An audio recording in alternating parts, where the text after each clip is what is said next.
Que Dieu vous bénisse abondamment au nom puissant, prévalent et glorieux de notre Seigneur et de notre Sauveur, Jésus de Nazareth.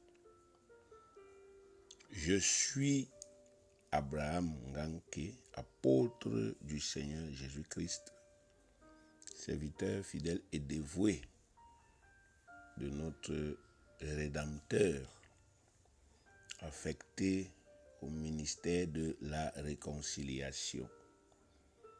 Donc c'est toujours pour moi un réel privilège de partager avec le peuple de Dieu la parole que le Créateur a rendue disponible pour notre édification et pour notre bénédiction. Donc aujourd'hui, je voudrais partager avec vous sur les causes principales de l'échec dans la relation de mariage. Les causes principales de l'échec dans la relation de mariage. Donc pourquoi est-ce que la relation de mariage qui a été instituée par Dieu pour apporter la bénédiction, pourquoi est-ce que cette relation-là, dans la plupart des cas, quand nous regardons dans le corps de Christ, nous voyons que ça apporte plus d'échecs, plus de problèmes, plus de divisions, plus de querelles, plus de déceptions que ça n'apporte de bénédictions.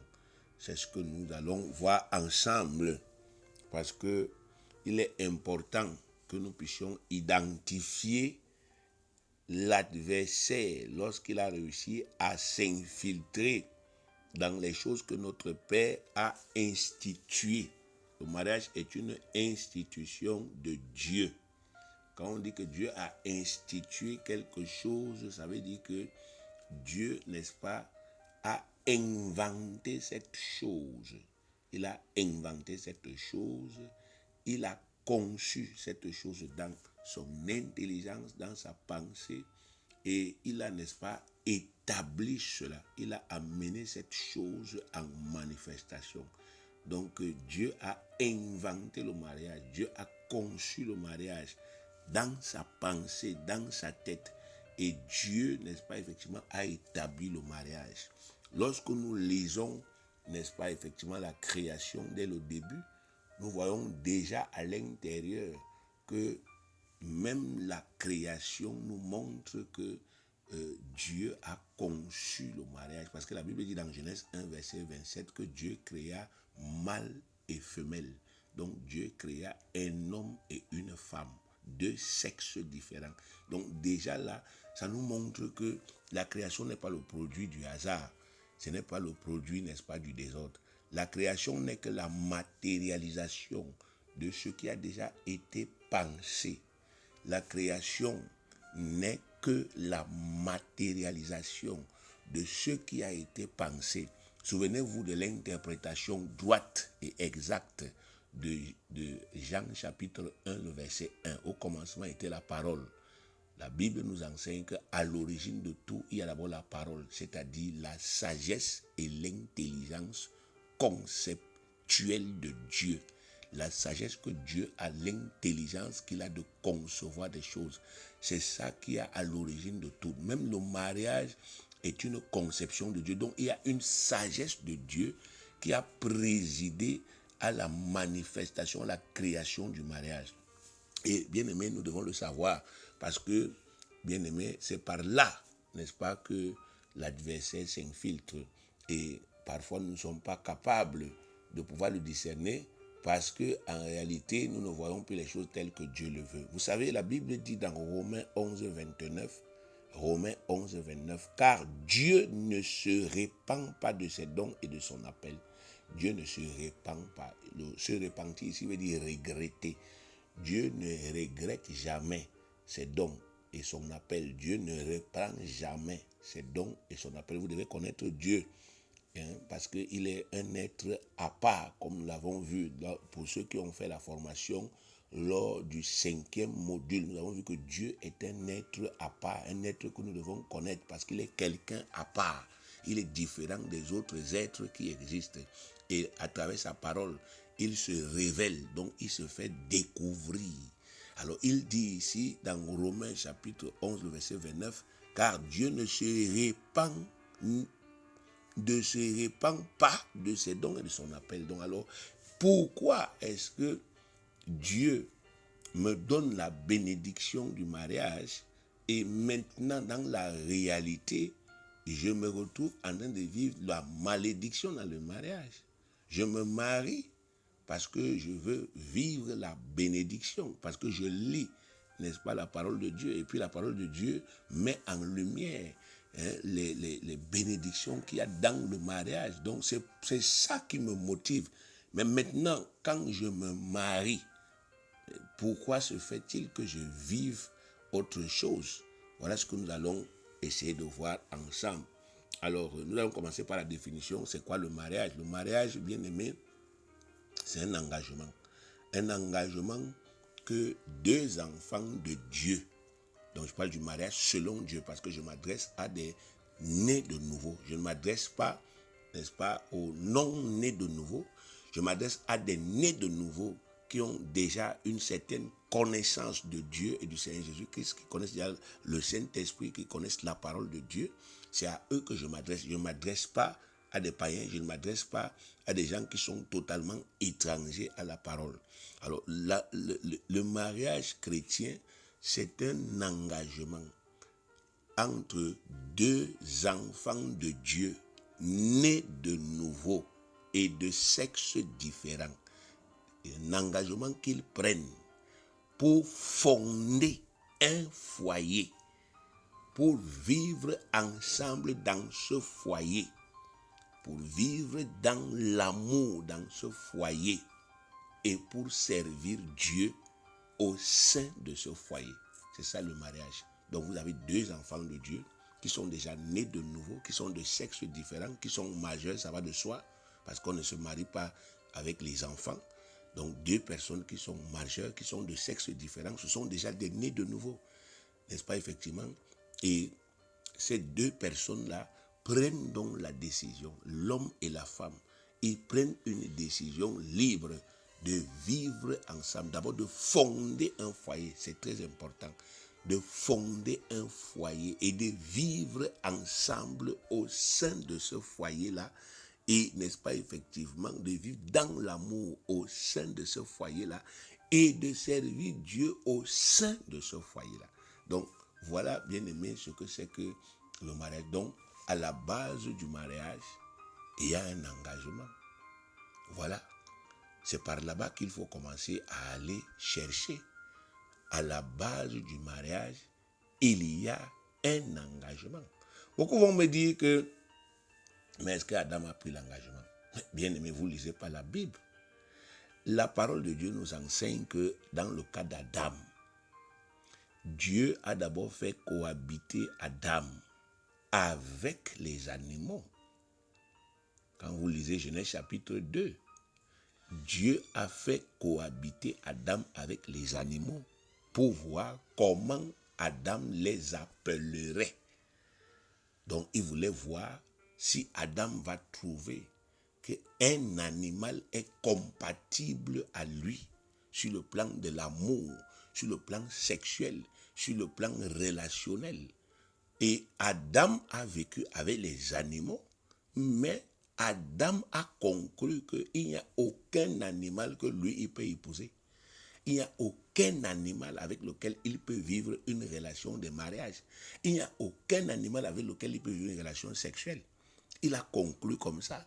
Donc ça veut dire que en lui, dans sa conscience, Dieu a mis la conscience, permettez-moi la répétition, du mariage et de la femme, même comme il ne l'avait jamais vu. Et c'est pour cela que lorsqu'il est lui-même arrivé à cette conclusion, que je ne peux pas avoir des relations de mariage, des relations intimes, des relations d'amour et des relations sexuelles avec l'animal, c'est pour cela que Dieu l'a donc fait tomber dans le sommeil. Dieu a donc pris une côte et à partir de cette côte, il a fabriqué une femme. Et lorsque Adam a vu la femme, il a parlé, il a dit, celle-ci est os de mes os, chair de ma chair. C'est pourquoi on va l'appeler femme. Donc il a dit, elle est compatible à moi. Elle est compatible. Je peux m'unir à elle. Et c'est pour cela donc que Dieu l'a béni avec cette femme. La Bible dit que l'Éternel les bénit. Dans Genèse 1, 28, Dieu les bénit et Dieu leur dit, soyez féconds, multipliez et remplissez la terre et l'assujettissez et dominez sur les poissons de la mer, sur les oiseaux du ciel et sur tout animal qui se met sur la terre. Nous voyons ici, bien aimés, la bénédiction du mariage. Soyez féconds, multipliez, remplissez la terre, assujettissez la terre, dominez sur les poissons de la mer, dominez sur les oiseaux du ciel, dominez sur tout animal qui se met sur la terre. Bref, dominez sur toute la création.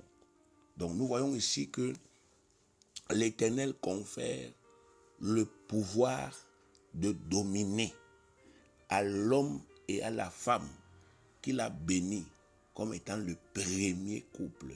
L'homme et la femme que Dieu a béni comme étant le premier couple d'enfants de Dieu que Dieu lui-même en tant que Père a marié. On dit il les a bénis, il ne les a pas maudits. Et il a spécifié la bénédiction. Soyez féconds, multipliez, remplissez la terre et l'assujettissez. Dominez sur les poissons de la mer, dominez sur les oiseaux du ciel et sur tout animal qui se meut sur la terre. Donc, à travers, n'est-ce pas, le mariage, Dieu confère un pouvoir, n'est-ce pas, exceptionnel de domination à un homme et une femme qui ont décidé de fonder un foyer chrétien et de vivre, n'est-ce pas, effectivement, au sein de ce foyer pour le servir. Parce que il est très important de comprendre ce qui a précédé le mariage. Parce que je viens d'insister sur le service de Dieu. Mais il faut donc rentrer, n'est-ce pas, effectivement, dans la Genèse pour voir que le mariage bien-aimé a été premièrement institué pour permettre à l'homme d'être complet dans le cadre de la mission que Dieu lui a donnée. Donc, la mission vient avant le mariage. La mission a été donnée à l'homme avant que l'homme ne soit marié. La Bible dit que l'Éternel Dieu prit l'homme. Nous sommes dans Genèse chapitre 1, à partir du verset 15. Et le plaça dans le jardin d'Éden pour le garder et pour le cultiver. Donc l'Éternel a d'abord donné une mission à l'homme. Il a donné des lois à l'homme. Genèse chapitre 1, le verset 16 à 17 dit, l'Éternel Dieu donna cet ordre à l'homme. Tu pourras manger de tous les arbres du jardin, mais de l'arbre de la connaissance du bien et du mal, tu n'en mangeras point. Car au jour où tu en mangeras, tu mourras. Et avant cela, nous avons les prérogatives que Dieu lui a données, que c'est toi qui règnes sur la terre. C'est toi le Dieu de la terre. C'est toi qui commandes la terre. C'est toi qui administres la terre. C'est toi qui représentes ton Créateur Dieu sur la terre. C'est toi qui représentes ton Père Dieu sur la terre. Et c'est toi qui défends les intérêts de Dieu sur la terre. C'est toi qui poursuis l'œuvre de Dieu sur la terre. Et c'est toi qui gardes les lois de Dieu sur la terre. Donc avant qu'il ne soit marié, Dieu avait déjà donné à l'homme une mission claire. Il est très important que vous compreniez cela. Le mariage vient donc pour compléter l'homme. Parce que dans le même Genèse chapitre 1 au verset 18, après que Dieu ait parlé à l'homme, Genèse 1 au verset 18, il est écrit, Dieu dit qu'il n'est pas bon que l'homme soit seul. La question que vous devriez vous poser, c'est seul pourquoi? Parce que généralement, les gens coupent ce verset du reste. Donc, ils font des erreurs d'interprétation. Ils le séparent de tout le corpus auquel il appartient. Ce verset-là il n'est pas, vous appelez ça quoi là? Il n'est pas orphelin. Il n'est pas tombé du ciel. Il n'est pas là par hasard. Il est à sa place. Il est Genèse chapitre 1, le verset 18. Mais il y a un verset 17. Il y a un verset 16. Il y a un verset 15. Donc, vous ne pouvez pas les séparer subitement et vouloir comprendre le message qui est au verset 18.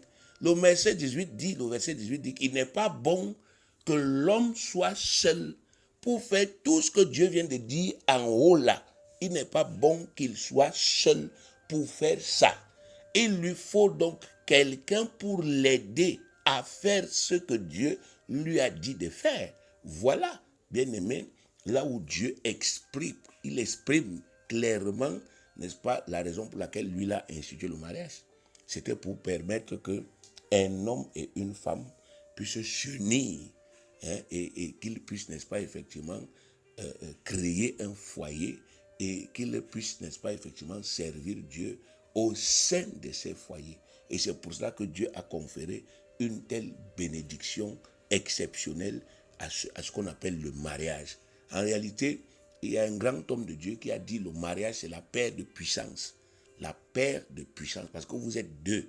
Et dans Genèse chapitre 2, n'est-ce pas, à la fin du verset, il est écrit que c'est pourquoi l'homme quittera son père et sa mère et s'attachera à sa femme et les deux deviendront une seule chair. Donc Genèse 2, verset 24 dit cela. L'homme quittera son père et sa mère et s'attachera à sa femme et les deux deviendront une seule chair. Donc voilà globalement ce que vous devez comprendre d'abord en ce qui concerne la définition du mariage. La raison pour laquelle notre Dieu, notre Père, a créé le mariage. Comment il a conçu ça dans sa tête et pourquoi il a, n'est-ce pas, effectivement conçu ça de cette manière-là. Donc, parce qu'à l'avance, notre Dieu, notre Père, c'était déjà projeté. Vous savez, nous avons vu les attributs de Dieu. On a vu que Dieu est omniscient. Il connaît toutes choses. Il a la connaissance qu'on appelle la connaissance du futur, qu'on appelle la préscience. Avant que quelque chose n'arrive, Dieu connaît déjà. Donc Dieu, avant même, n'est-ce pas, effectivement, que l'homme ne soit fondé, Dieu savait déjà comment l'homme doit le servir sur la terre. Et c'est pour cela qu'il avait créé le mariage. Donc si vous voulez vraiment faire un mariage heureux, il faut d'abord commencer par rentrer dans la genèse du mariage. Or, justement, ce qui se passe aujourd'hui dans le christianisme, c'est que le mariage a été dénaturé. Le mariage a été coupé. Il a été coupé, n'est-ce pas, effectivement, de sa genèse. La plupart des gens se battent pour se marier. Ils luttent pour se marier. Ils font des jeûnes pour se marier. Ils font des pieds et des mains pour se marier. Et maintenant, quand ils sont déjà mariés, ils attendent de récolter des fruits. Donc, ils attendent de voir des miracles. Ils attendent de voir, n'est-ce pas, effectivement, des prodiges. Et à leur grande surprise, ils ne voient rien. Donc, ce que je suis en train de vous expliquer est très important. Pourquoi, après qu'on vous ait béni, pourquoi, après que vous vous soyez mariés, on a vérifié, c'est vraiment la volonté de Dieu. Dieu voudrait effectivement que vous puissiez fonder un foyer avec telle femme ou bien avec tel homme. C'est clean de ce côté-là. Il y a pas, vous n'êtes pas trompé de partenaire. C'est la bonne personne. Mais pourquoi, malgré le fait qu'on vous ait conféré la bénédiction, on voit que quelque temps après, vous commencez à vivre non pas la bénédiction, mais la malédiction dans les foyers. Pourquoi? La première cause, bien aimé, c'est parce qu'à un moment donné, vous avez coupé le mariage de sa genèse. Le mariage a été conçu par Dieu, mais même de façon inconsciente, vous avez mis de côté tout ce que Dieu dit au sujet de la conception du mariage et vous avez laissé que l'adversaire, qui est le diable, qui est subtil, qui est rusé, qui est malin, vous inspire votre propre conception du mariage. Et ainsi, dès le début, là, dès que vous avez commencé à chercher à vous marier là, vous étiez déjà dans l'erreur. Vous êtes dans l'erreur dès le départ. Parce que la raison pour laquelle vous voulez vous marier n'a rien à voir avec la raison pour laquelle Dieu a institué le mariage. Vous voulez vous marier pour une raison qui est bonne et juste à vos yeux. Mais cette raison-là, lorsqu'on la prend, on la compare avec la raison pour laquelle Dieu, lui, il a conçu le mariage, on voit que ça ne matche pas, ça ne colle pas. Il y a inadéquation. Donc, l'idée que vous avez du mariage n'a rien à voir avec l'idée que Dieu a du mariage. Donc, ça fait en sorte que, même comme vous êtes mariés, bien-aimés, dès le départ, parce qu'au départ, vous n'aviez pas, n'est-ce pas, la même vision que Dieu, vous n'aviez pas la même conception que Dieu à propos du mariage, dès le départ, votre mariage s'est gâté. C'est pour cela qu'on voit que les gens se battent pour le mariage. Mais ils ne se battent pas quand ils sont dans le mariage. Ils se battent pour se marier. Dans tout le christianisme aujourd'hui et dans pratiquement toutes les églises, il y a une course, il y a un combat, il y a une lutte, il y a même une pression que les gens se mettent pour se marier. Mais vous allez vous rendre compte, bien-aimés, qu'une fois mariés, ils ne se battent plus. Parce que la première des choses que l'adversaire a faites, c'est de faire croire aux enfants de Dieu que le mariage est une finalité. C'est pour ça qu'on se bat pour ça. Le mariage est une finalité. Pourtant, la Bible nous enseigne que le mariage n'est pas une finalité. Le mariage est un moyen vers une finalité. Le mariage lui-même n'est pas une finalité. Donc, quand vous voyez un enfant de Dieu, il lutte pour se marier, il se bat pour se marier, parce que dans sa tête, le mariage, c'est une finalité. Ça veut dire que dès qu'il est marié, là, poum, il va commencer à vivre les bénédictions. Dès qu'il est marié, là, poum, il va commencer à vivre, n'est-ce pas, effectivement, les avantages. Mais il y a des femmes qui se marient parce que, effectivement, c'est écrit dans la Bible que le mari doit prendre soin de la femme. Et dès qu'elle s'est mariée, là, c'est son credo de tous les jours. Tu dois prendre soin de moi. La Bible a dit que tu dois me donner ceci. La Bible a dit que tu dois me donner cela. La Bible a dit que tu dois m'aimer comme Jésus a aimé l'église. Donc même si je fais quoi, tu dois seulement m'aimer. Vous voyez, ça c'est une femme pour qui le mariage était une finalité. Donc comme elle s'est mariée là, c'est fini. Elle a réussi. Elle n'a plus rien à faire. Maintenant, les choses doivent changer. Et vous avez des hommes qui se marient, bien aimés, parce qu'il est écrit que la femme doit les aider. Non, Dieu a dit que tu dois m'aider et tu dois être soumise. Donc, soumets-moi ton argent. Soumets-moi ton travail. Soumets-moi tes idées. Soumets-moi tout ceci. Si tu ne te soumets pas, moi, je te soumets. Pourquoi un homme réfléchit comme ça? Mais parce que dans sa tête, le mariage est une finalité. Donc, vous voyez, on échoue au départ. On échoue au départ. On échoue quand on prend un mauvais départ. C'est comme dans l'athlétisme. Quand vous êtes sur la ligne de départ pour faire la course de 100 mètres, il y a des règles. On dit à vos marques, prêts, partez. Si à un moment donné, quand on dit partez, on voit que ton pied n'était pas vraiment sur la ligne, tu es éliminé. Tu as échoué dès le départ. Et ici, ce que le Seigneur voudrait vous faire comprendre, c'est que c'est parce qu'à un moment donné, dans votre tête, vous avez laissé que l'adversaire vous inspire une autre idée sur le mariage. Une idée qui est une contrefaçon, mais qui ressemble trait pour trait à ce que Dieu dit. Parce que la bonne contrefaçon, le bon mensonge contient toujours un peu de vérité.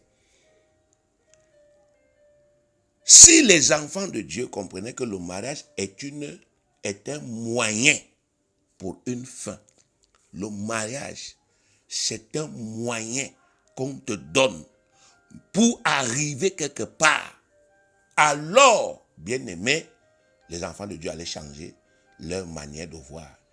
Ils n'allaient plus se battre pour le mariage, ils n'allaient plus se battre pour se marier, mais ils allaient commencer à se battre dans le mariage pour réaliser les objectifs fixés par Dieu, pour atteindre les buts fixés par Dieu.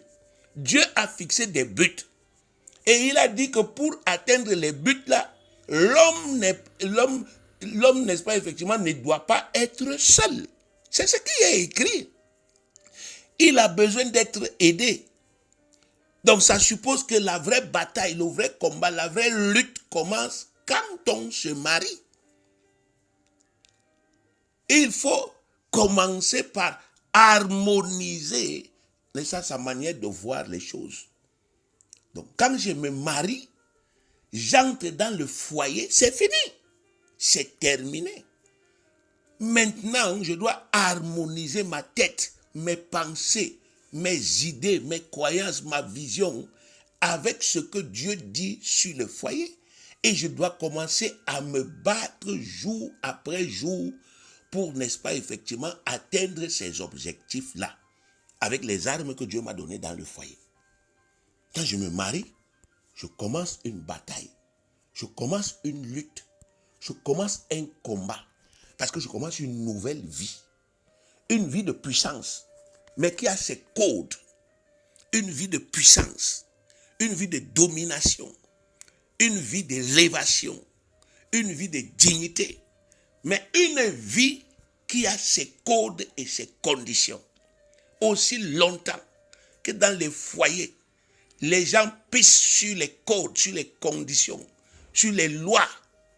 Mais bien aimé, les foyers deviennent de la putréfaction, de la pourriture. Une odeur nauséabonde. C'est des choses, n'est-ce pas, effectivement, qui sentent mauvais. Il y en a qui sont pourris, gâtés aujourd'hui, on ne peut même plus arranger. Pourquoi? Parce qu'ils sont allés, bien aimé, de mal en pis dans, n'est-ce pas, effectivement, la contrefaçon. Alors, si vous voulez, bien aimé, réussir dans le foyer, il ne faut pas seulement qu'on vous impose les mains le jour où on vous bénit. Non. Il ne faut pas penser que parce que tel apôtre a béni mon mariage et tel prophète a prophétisé et que tel pasteur a parlé, alors c'est terminé. Foutaise. Ça, c'est de la contrefaçon du christianisme. C'est le mensonge dans lequel on est aujourd'hui. Où au lieu, n'est-ce pas, effectivement, d'enseigner les lois aux enfants de Dieu, on leur enseigne le gouroutisme. Et rentrer, n'est-ce pas, effectivement, dans Josué chapitre 1. Josué est un dirigeant. Il est le successeur de Moïse, donc il est un apôtre. Il est chef du peuple. Il doit diriger le peuple. Et il a été établi par Dieu pour mener une bataille, pour mener une lutte, un combat qui est précis. Josué, c'est toi qui mettras ce peuple en possession du territoire que moi, l'Éternel, j'ai juré à leur père de leur donner. C'est toi qui vas arracher la terre promise entre les mains des nations païennes et qui va redistribuer la terre promise à chacune des tribus d'Israël. Tu vas faire la guerre. Voici les clés que je te donne. Josué chapitre 1, le verset 8. Que ce livre de la loi ne s'éloigne point de ta bouche. Médite-le jour et nuit pour agir fidèlement selon tout ce qui est écrit, car c'est alors que tu auras du succès, c'est alors que tu réussiras. Nous voyons succès et réussite. Le succès, c'est la réussite. La réussite, c'est le succès. C'est une figure de rhétorique que ceux qui ont fait la formation ont étudié. Ça s'appelle hendiadys. 2 substantifs, 2 mots sont utilisés pour, n'est-ce pas, effectivement, mettre en lumière une seule vérité. Et si Dieu est en train de mettre de l'emphase, c'est comme si tu augmentes le volume quand la musique joue, tu augmentes le volume et tout le monde entend et c'est plus percutant. Donc Dieu est en train de dire ici que si tu pratiques les lois, Josué, les lois que j'ai établies, que j'ai instituées, les lois que toi tu connais, parce que Moïse, c'est lui qui est le gardien de la loi. Et toi, tu connais comment, n'est-ce pas, là où il gardait les livres, là, tu connais là où c'est écrit, tu connais ce qui est écrit. Si tu prends les lois que j'ai données à Moïse, tu les pratiques, assurément, tu auras du succès. Assurément, tu auras la réussite. Tu auras un succès qui va réussir, une réussite qui sera un succès. Donc il est en train de mettre de l'emphase que même si il y a quoi comme obstacle, comme problème, si tu pratiques les lois là, tu réussis une réussite qui est, n'est-ce pas, un grand succès, un succès qui est une grande réussite. Mais c'est la même chose pour le mariage. Si vous prenez les lois que Dieu a instituées pour régir le mariage et vous les pratiquez, l'homme les pratique, la femme les pratique, vous les pratiquez ensemble dans le cadre du foyer, alors assurément votre foyer réussit. Vous allez vivre Genèse chapitre 1, le verset 28. Vous allez vivre cette bénédiction, assurément, certainement. Même s'il y a la sorcellerie, même s'il y a la magie, même s'il y a je ne sais pas quoi. Avant de donner ces lois, Dieu savait qu'il y avait les démons. Mais il a donné des lois. Les lois de Dieu sont plus fortes, plus puissantes que la magie, que la sorcellerie, que les démons, que la haine, que la méchanceté. Les lois de Dieu sont plus puissantes que le temps, les circonstances, parce que ce sont des lois spirituelles. Donc, si les gens pratiquent les lois que Dieu a établies pour le mariage, alors forcément ils réussiront. Ils vont vivre, Genèse chapitre 1, le verset 28. Ils seront féconds. On ne parlera jamais de stérilité sur le plan humain, sur le plan sexuel, sur le plan matériel, dans les foyers. Ils vont vivre la domination, quelle que soit l'adversité qui sera devant eux. Ils vont gagner les combats parce qu'ils pratiquent des lois spirituelles qui déclenchent une puissance qui dépasse tout ce qu'ils peuvent voir parce que ça vient de Dieu. C'est une institution de Dieu. Mais pour pratiquer les lois qui régissent le foyer, il faut d'abord comprendre ce que c'est que le mariage. Il faut comprendre ce que Dieu appelle mariage. Il faut comprendre ce que Dieu appelle foyer. Il faut être éclairé. Il faut être illuminé. Or, la plupart des gens ne sont pas éclairés. Ils ne sont pas instruits. Ils luttent pour se marier parce qu'effectivement, ils veulent sortir du célibat. Parce qu'ils ne veulent pas qu'on se moque d'eux. Que, n'est-ce pas, effectivement, depuis 12 ans, tu vis seul, etc., etc. Ils sont prêts à se jeter dans les bras de n'importe qui, pourvu qu'on leur dise que non, tu es déjà marié et que ça leur donne un honneur dans la société. C'est pour cela que vous voyez que dès que les gens se marient, le jour où ils sortent de la mairie, ou bien le jour où, n'est-ce pas, effectivement, bien aimé, les hommes de Dieu les bénissent, ils arrêtent le combat. C'est terminé. Parfois, on bénit les gens aujourd'hui, demain les plaintes commencent. Mais vous expliquez ça comment? Est-ce que c'est la magie? C'est pas la magie. C'est simplement le fait que les gens qui se sont mariés là n'ont pas pris le temps de s'instruire. Parfois même quand vous organisez des cours sur le mariage, pour les gens qui sont déjà mariés, ils disent ah, je m'avais fait quoi là-bas? Je suis déjà marié. Ils veulent gérer le foyer, alors qu'ils ne comprennent même absolument rien à ce que c'est que le foyer. Ils ne connaissent même pas l'essence du foyer. Ils ne connaissent pas la genèse du foyer. Ils ne connaissent pas l'origine du foyer. Ils ne connaissent pas pourquoi Dieu avait donné telle loi. Ils ne connaissent pas quelle est la vision du foyer, quel est le but du foyer.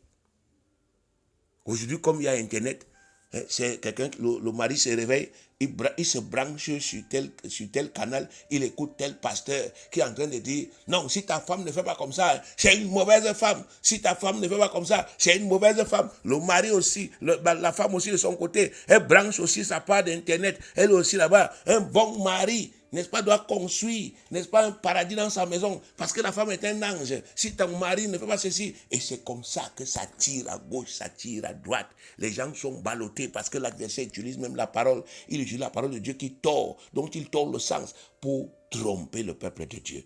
Et on voit des gens qui sont mariés, ils ne produisent rien. On voit les divisions. Mais il y a tellement de divisions dans les couples aujourd'hui. Il y a tellement de divisions. Et des divisions et des divisions. Vous expliquez ça comment, bien aimé? Ça vient de la Genèse. Quand tu t'es marié, quand tu as dit je me marie, est-ce que tu savais ce que tu faisais? Quand tu as pris l'engagement de t'associer, de t'unir à quelqu'un pour fonder un foyer devant Dieu, est-ce que tu savais ce que tu faisais? Est-ce que tu savais quel engagement tu prenais? Quand tu as décidé de fonder ce qu'on appelle un foyer chrétien, est-ce que tu sais? Est-ce que tu savais ce que tu faisais? Bien aimé, quand vous étudiez l'histoire du satanisme, vous voyez que Satan fonctionne avec des familles. Parce qu'en réalité, le mariage est la chose que Dieu a inventée pour créer la famille. Parce que Dieu a voulu que les gens qui vont le servir de génération en génération soient les membres d'une seule et même famille. C'est ce que Dieu a voulu. Un homme et une femme, ils s'unissent et ils se multiplient. Mais ils ont déjà, n'est-ce pas, un pacte avec Dieu. Adam avait un pacte avec Dieu.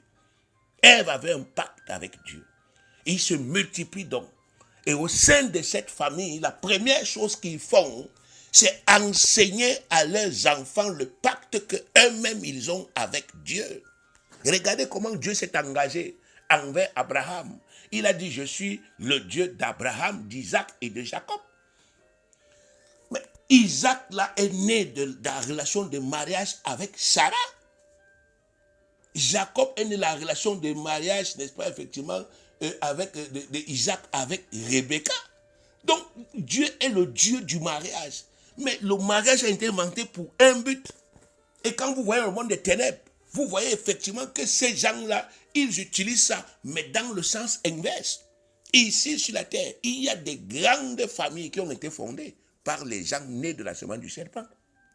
Il y a des mariages qui ont été réalisés dans le côté du diable, pour servir le diable. Des générations en génération, vous parlez d'une famille. Tous les membres de cette famille font la même chose, parce que c'est au sein de la famille qu'on leur enseigne qui ils sont, pourquoi ils sont comme ça et quelle est leur mission pour leur maître qui est le diable sur la terre. Les enfants naissent, on les forme et ils grandissent avec ça. Et de génération en génération, vous voyez comment l'œuvre du diable prospère, pour parler comme tel, comme n'est-ce pas, effectivement, un homme entre les mains de ces différentes familles. Parce que l'adversaire, il est le contrefacteur. Donc il voit Dieu faire et il imite. Sauf que nous, on a totalement mis la parole de Dieu de côté. On a mis, n'est-ce pas, effectivement, ce que Dieu dit à propos, n'est-ce pas, de la conception du mariage, les buts du mariage, pourquoi il a conçu le mariage, pourquoi il a créé ce qu'on appelle un foyer, pourquoi il a créé la famille. On a mis ça de côté. Et ainsi, on a des idées, on a des pensées, on a des croyances qui sont en contradiction avec ce que Dieu dit. Et c'est avec ces croyances qu'on vient fonder donc des foyers. Et quand on est dans les foyers, on veut donc laisser libre cours aux idées qu'on avait. Quelqu'un qui s'est marié, parce que dans sa tête, il se dit qu'une femme, n'est-ce pas, effectivement, c'est un mal nécessaire. Ou bien, une femme, c'est la personne qu'on peut facilement exploiter. Donc, quand il va se marier, vous voulez qu'il lui fasse quoi? Il va mettre la femme au travail. Travaille. Et rends-moi compte. Et donne-moi l'argent. C'est moi qui gère. Et soumets-toi. Mais une femme qui s'est mariée, parce qu'elle a marre du célibat, elle veut un homme, parce qu'elle veut se couvrir derrière cet homme-là. Mais qu'est-ce que vous voulez qu'elle fasse? Quand elle va se battre pour se marier. Elle ne va pas se battre quand elle sera déjà mariée. Et quand elle sera déjà dans le foyer, elle ne lutte plus. Donc les gens cessent de lutter quand ils se marient, parce que, bien aimés, ils pensent qu'ils ont déjà atteint leur finalité. Changez vos têtes à partir d'aujourd'hui. Le mariage n'est pas une finalité. Le mariage est un moyen. C'est juste un moyen que Dieu vous donne pour vous faciliter l'atteinte des objectifs que vous avez fixés sur la terre. C'est plus facile d'atteindre les objectifs, n'est-ce pas, que Dieu nous a assignés quand on est un couple que quand on est tout seul. C'est plus facile. Quand on est un vrai couple, c'est plus facile. Parce que la Bible dit que deux valent mieux qu'un. Donc, pour que effectivement un mariage prospère, bien aimé, il faut bien que les deux protagonistes comprennent ce qu'il y avait dans la tête de Dieu quand Dieu parlait du mariage. Il faut qu'ils comprennent quelle est la vision que Dieu avait dans sa tête. Quels sont les objectifs que Dieu voulait atteindre. Et que maintenant, ils pratiquent les lois. Mais qui ne pratiquent pas les lois, bien aimés, à tort et à travers. La Bible dit qu'ils doivent se mettre d'accord. Lisons. Vous allez voir ce que notre Seigneur Jésus-Christ a dit. Il dit dans Matthieu 18, le verset 19, je vous dis encore, que si deux d'entre vous s'accordent sur la terre pour demander une chose quelconque, elle leur sera accordée par mon Père qui est dans les cieux. Si deux d'entre vous s'accordent, voilà la conditionnalité. il faut se mettre d'accord. Il faut s'accorder, il faut s'harmoniser. Quand on dit s'accorder, là, il ne faut pas que vous pensez que ça veut simplement dire, ok, mettons-nous d'accord pour aller creuser le puits. Non. Mettons-nous d'accord pour faire l'élevage. Non. S'accorder ici veut dire, il faut que l'homme renouvelle son intelligence et ramène ses pensées à ce que Dieu dit sur le foyer et sur la femme. Et que la femme renouvelle son intelligence et ramène ses pensées à ce que Dieu dit sur le foyer et sur l'homme, sur le rôle de chacun, sur la visée finale, l'objectif final. Et que les deux s'accordent pour dire, marchons ensemble pour aller dans cette direction. C'est ce que Jésus est en train de dire ici. Le jour où les gens font ça, bien aimé, tout ce qu'ils demandent à Dieu, parce que Dieu est le garant de sa parole, alors, bien aimé, c'est fini, ils vont recevoir. Et le jour où les gens parviennent à cette illumination-là, quand ils comprennent qu'est-ce que c'est que le mariage, quand ils sont éclairés au sujet du mariage, c'est fini. Alors, ils peuvent pratiquer les lois aisément. Lisons encore, n'est-ce pas, effectivement, Éphésiens. Allons dans Éphésiens, chapitre 5. Lisons à partir du verset 22. Femmes, soyez soumises à vos maris comme au Seigneur. Car le mari est le chef de la femme comme Christ est le chef de l'Église, qui est son corps et dont il est le sauveur. Or, de même que l'Église est soumise à Christ, les femmes aussi doivent l'être à leur mari en toutes choses. Marie, aimez vos femmes comme Christ a aimé l'Église et s'est livré lui-même pour elle, afin de la sanctifier par la parole après l'avoir purifiée par le baptême, afin de faire paraître devant lui cette Église glorieuse, sans tache ni ride, ni rien de semblable, mais sainte et irrépréhensible. C'est ainsi que les maris doivent aimer leurs femmes comme leur propre corps. Celui qui aime sa femme s'aime lui-même, car jamais personne n'a haï sa propre chair, mais la nourrit et en prend soin, comme Christ le fait pour l'Église, parce que nous sommes membres de son corps. C'est pourquoi l'homme quittera son père et sa mère, s'attachera à sa femme, et les deux deviendront une seule chair. Ce mystère, verset 32, ce mystère est grand. Je dis cela par rapport à Christ et à l'Église. Du reste, que chacun de vous aime sa femme comme lui-même et que la femme respecte son mari. Il dit ici que ce mystère est grand. Quel mystère, bien-aimé? Le mystère de Christ et son Église. Nous voyons comment est-ce que le Christ sacrifie sa vie pour les pécheurs. Le Christ sacrifie sa vie qui est pure et sainte pour des pécheurs. Les gens sont sales, mais il ne le sacrifie pas parce qu'il est un simple altruiste. Non. Il le sacrifie, il la sacrifie, puisque c'est sa vie. Il ne sacrifie pas sa vie parce qu'il est un simple altruiste. Non, il n'est pas un simple bienfaiteur. Non, non. Il n'est pas comme Plan Cameroun. Donc il vient se promener, il voit que vous n'avez pas les puits, et puis vous fabriquez un puits, et puis ça va. Non. Il a une vision. La vision du Père. La vision du Père qui est que, effectivement, Dieu veut faire un avec ses enfants. Et le péché empêche que cette union puisse se créer. Et alors lui se sacrifie pour qu'à travers son sacrifice, les pécheurs soient lavés, les pécheurs soient sanctifiés, les pécheurs soient purifiés et que les pécheurs puissent être aptes à faire un avec Dieu, comme Dieu le voulait au commencement, qu'ils deviennent les enfants de Dieu et ils forment un corps en Christ. Voilà pourquoi. Donc il s'est sacrifié parce qu'il avait une vision. Il s'est sacrifié parce qu'il comprenait, n'est-ce pas, effectivement, la vision de Dieu. Et c'est ce que Dieu nous demande ici de comprendre. Si Christ a fait des sacrifices, c'est parce qu'il était dans la vision. Il était imprégné de la vision. Mais si vous aussi, vous êtes imprégné de ce que c'est que le mariage, vous comprenez la dimension spirituelle et puissante du mariage. Vous comprenez le mariage au sein de la relation de mariage. Une femme peut sanctifier un homme peut sanctifier une femme peut aider un homme et un homme peut aimer une femme. Les deux peuvent faire un, parfaitement un, et être, n'est-ce pas, effectivement, comme une machine terrible pour déboulonner les œuvres de Satan sur la terre et accomplir le ministère, réaliser l'œuvre du salut sur la terre. Mais bien aimé, à partir de ce moment-là, ce n'est plus difficile pour vous de pratiquer les lois. Maintenant, la femme comprendra pourquoi elle doit se soumettre. Parce que dans cette relation, Dieu a dit qu'il y a un chef.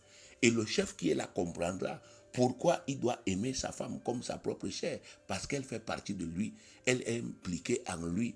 Et elle fait partie de son être. Donc il ne peut plus s'en séparer. Et ils sont, n'est-ce pas, spirituellement unis, intrinsèquement unis. Ils forment un. Il ne peut plus maltraiter une propre partie de lui. Il ne peut plus exploiter une propre partie de lui. Au contraire, il va prendre soin de cela en sachant que quand je prends soin de cette partie de moi, je suis en train de prendre soin de moi. Je me nourris moi-même à travers cette femme-là parce que c'est elle qui est mon aide. Et c'est comme ça, effectivement, qu'il pourra bénéficier de cette aide, n'est-ce pas, effectivement, que Dieu a prévu que la femme lui accorde. L'aide qui est sur le plan émotionnel, l'aide qui est sur le plan intellectuel, sentimental, affectif, etc. Même sur le plan financier et matériel. Allez lire Proverbe 31, vous voyez toute l'aide qu'une femme qui est dans un bon foyer, avec un bon mari, qui est dans la vision de Dieu, allez voir toute l'aide qu'elle apporte à son mari. Donc aujourd'hui, la première cause d'échec, c'est que vous prenez, n'est-ce pas, ce que Dieu a dit à l'origine. Vous prenez la genèse du mariage, vous jetez ça en brousse. Mais vous venez avec vos propres idées. Et puis vous luttez, vous vous battez, vous bagarrez. Et on vous bénit. On vous signe même des actes de mariage. Et quand on l'a fait, vous arrêtez. Vous ne vous battez plus. Parce qu'en réalité, vous croyez que vous avez atteint la finalité. Eh bien, la révélation que le Seigneur voudrait, n'est-ce pas, vous donner aujourd'hui, que ça vous éclaire, c'est que le mariage n'est pas une finalité. Le mariage, c'est un moyen que Dieu vous donne pour atteindre une finalité qui est que tous les hommes soient sauvés et qu'ils parviennent à la connaissance de la vérité. C'est à travers le foyer que Dieu voudrait que vous puissiez le servir. Donc, tous les à côté là, Dieu connaît cela. Vous allez vivre l'amour, vous allez vivre le plaisir sexuel, vous allez vivre la joie, vous allez profiter le corps de l'un de l'autre, etc. Il connaît tout cela. Mais il dit ça, ce sont les bonus qu'il vous donne. Parce qu'en réalité, vous ne pouvez pas vous unir pour le servir et vous êtes dans la tristesse. C'est pourquoi là aussi, il a créé aussi Eros, la relation sexuelle, que ça va vous donner du plaisir, ça va vous donner la joie. Il a créé la mutualité, que vous partagez tout ensemble parce qu'il sait que vous êtes unis pour atteindre un objectif. Donc si vous voulez que votre mariage, votre foyer là, que vous fondez, que vous créez là, vous voulez que le foyer là puisse, n'est-ce pas, effectivement prospérer et dominer sur la terre, commencez par renouveler vos propres intelligences. Commencez par changer vos idées sur le mariage. Cessez de penser que le mariage, c'est une fin en soi. Et que quand vous avez déjà trop lutté, vous vous êtes marié, c'est fini. C'est l'autre qui doit faire. On commence à s'échanger les responsabilités. Non, c'est la femme qui doit faire. Non, machin, non. Et renouvelez toutes vos intelligences, tant l'homme que la femme. Revenez à ce que Dieu dit à propos du mariage, revenez aux vrais enseignements de Dieu sur le mariage, revenez, n'est-ce pas, aux enseignements sur la définition du mariage, les buts du mariage, le mariage, n'est-ce pas, effectivement, les lois du mariage, comment réussir, n'est-ce pas, son mariage, revenez à l'essentiel là, et renouvelez vos intelligences, et vous allez voir que quand on va vous bénir, quand vous allez rentrer à la maison chez vous, et que vous allez commencer à pratiquer ces lois petit à petit, vous allez voir que votre foyer va commencer à fonctionner. Sinon, sachez que votre foyer, même si on vous a béni aujourd'hui, même si c'était 10 pasteurs et 10 prophètes et 15 apôtres qui vous ont béni, si, bien aimé, vous ne renouvelez pas vos intelligences, votre foyer va mourir le même jour qu'on l'aura béni. Il ne fonctionnera pas. Et s'il ne fonctionne pas, bien aimé, vous aussi, vous n'allez pas avancer.